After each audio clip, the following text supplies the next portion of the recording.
लागल हलुआई बा पूरी मिली जान हो बिया है विदाई बा होटाई ना ओतना तो पान खा के थूक दिहिले जेतना की ओकर कमाई बा। चुप रह खाली ऐसे हीरो बनना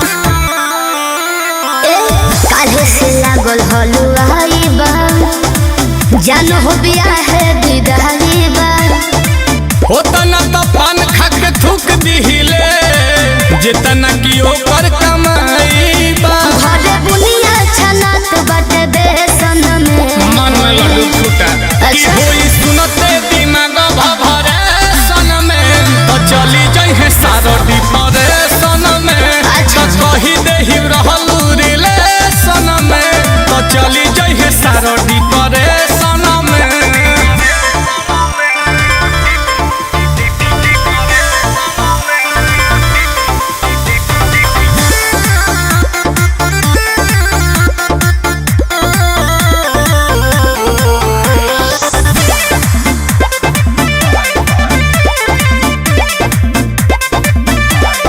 प्यार नहीं भइल मुकम्मल हो छोटा तारा रे नील कमल हो जे चुक जोरी तो हे ठेके न दे रोज निरहन रमल हो।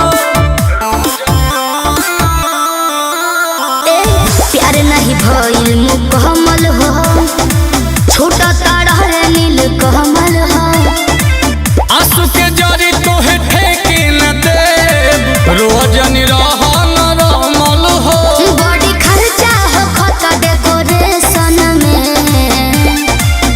जब यूट्यूब पे अइबू सजेशन में तो चली जाइए सारो डिप्रेशन में तो नाम आई नोटिफिकेशन में तो चली जाइए सारो डिप्रेशन में। दिमाग हैंग हो जाएगा तो के सब झेली आहबा।